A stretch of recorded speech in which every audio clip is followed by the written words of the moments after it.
Greetings everyone. Um, uh, I'm sorry for not making a much of video during Nadam.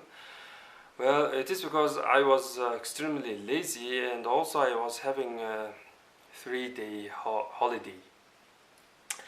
I was in my bed and I was drinking some Arik. You know this. You get up, you drink Arik, and you go to sleep again.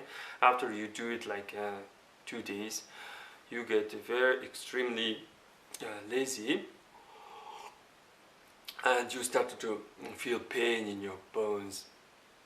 And sometimes it's people say it's good because the person who dwells in a city has a lot of bad stuff in their body, and some in this alcoholic drink like Arik should purify your body, make your muscles bones stronger, something like that.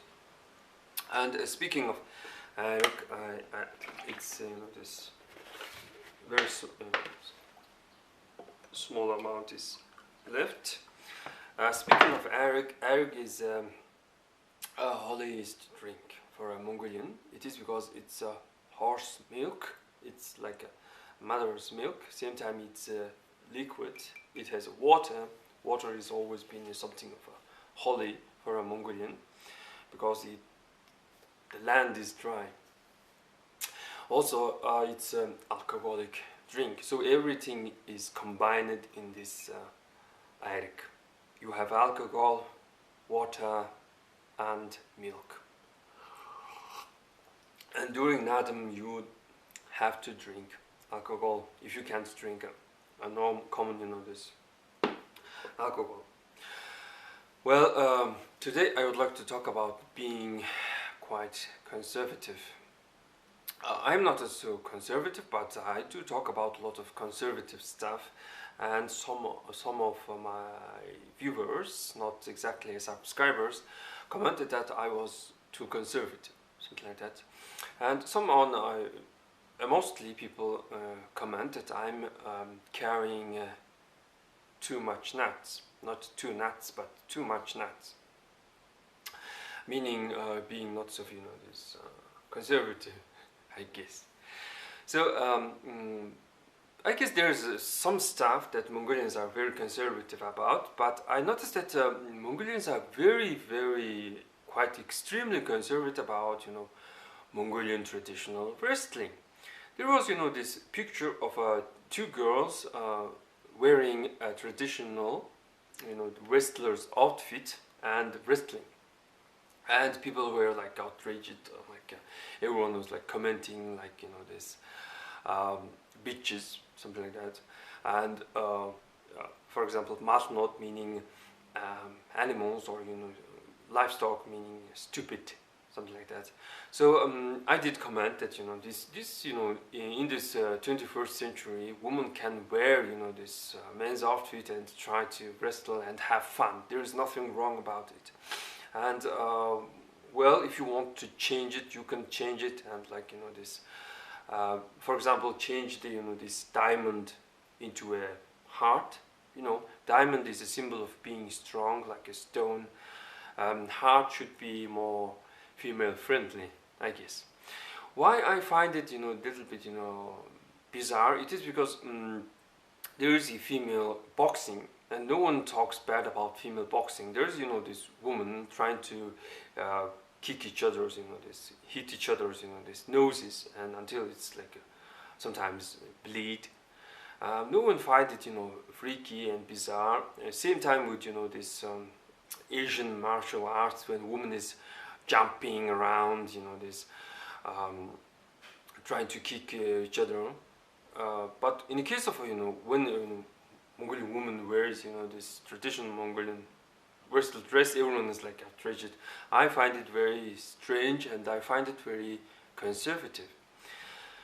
Well, Nadam is Mongolian Olympics, and speaking of Olympics, today I would like to talk about this new coming movie 300, and that Hollywood has a strong power to brainwash people. And if you ask me a question on which side would you fight, I would fight for the guy with the, this cosmetics.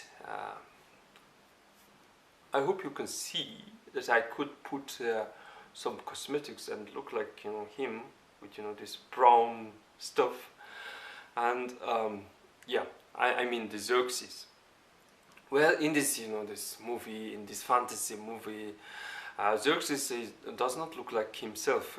He is bald. He has a piercing, and he does not have this normal beard. Well, I like this this image because he looks quite nice, very nice.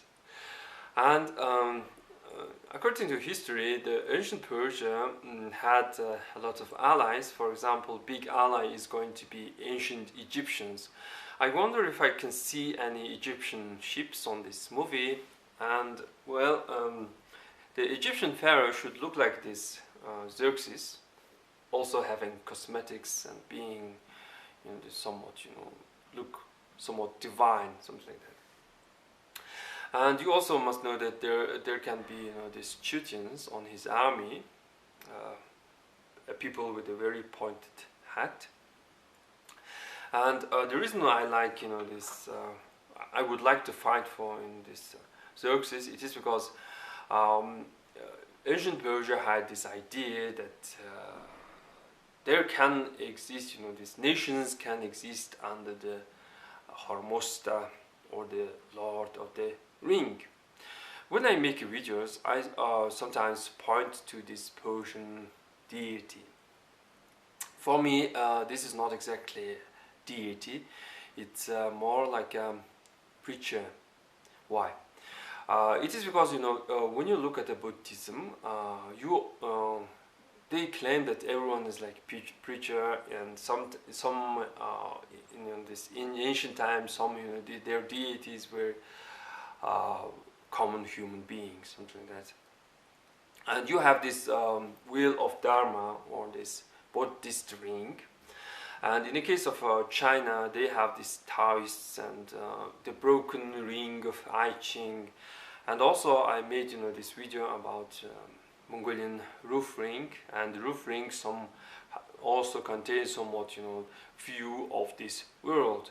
So a man who's standing on this circle with a wing and holding a ring, it's not exactly a god, it's a holy man. It's someone who preaches, it's someone who gives a view of this world, this it's a lama, it's a monk, it's this holy priest, something like that. So yeah, somewhat these Mongolians had this we're also having some ancient origin, and somewhat we have this Hormosta Tengri, or this Lord of the Ring. But nowadays, I guess people usually think that Hormosta or Hormasta is more like this rain god, because Hor, it's mostly when you ask this what's Hor or Hor, it's mainly rain, but Hor, it's when you have gathering, Hor, and from this word you have a Horaltai, meaning great meeting of the Lord.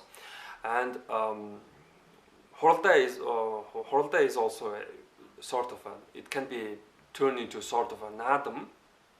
And that you people call as being horde. Horde is also a gathering, a lot of nomads are gathered.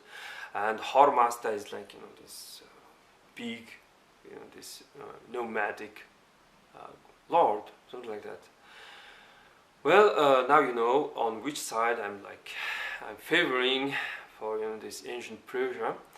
But I must give credit to this ancient Greeks, because they managed to stand their ground even if their Athens were burned, I guess. Well, that's pretty much for today, and thanks for watching.